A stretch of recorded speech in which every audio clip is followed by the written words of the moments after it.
મોટા સમાચાર કચ્છથી પ્રાપ્ત થઈ રહ્યા છે।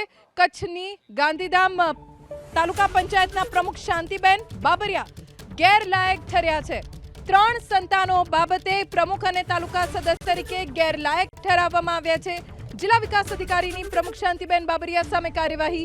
ગાંધીધામ તાલુકા પંચાયતના પ્રમુખ શાંતિબેન બાબરિયા ગેરલાયક ઠર્યા છે। સામાન્ય રીતે 2 થી વધુ બાળકો ધરાવતા કોઈ પણ વ્યક્તિ તાલુકા પંચાયતમાં હોદ્દો નથી મેળવી શકતા। શાંતિબેન બાબરિયા 3 સંતાન ધરાવે છે, જેથી તેમની સામે આ કાર્યવાહી કરવામાં આવી છે। મોટા સમાચાર કચ્છથી પ્રાપ્ત થઈ રહ્યા છે। કચ્છની ગાંધીધામ તાલુકા પંચાયતના પ્રમુખ શાંતિબેન બાબરિયા ગેરલાયક ઠર્યા છે। 3 સંતાનો બાબતે પ્રમુખ અને તાલુકા સદસ્ય તરીકે ગેરલાયક ઠરાવવામાં આવ્યા છે। જિલ્લા વિકાસ અધિકારીની પ્રમુખ શાંતિબેન બાબરિયા સામે કાર્યવાહી। ગાંધીધામ તાલુકા પંચાયતના પ્રમુખ શાંતિબેન બાબરિયા ગેરલાયક ઠર્યા છે।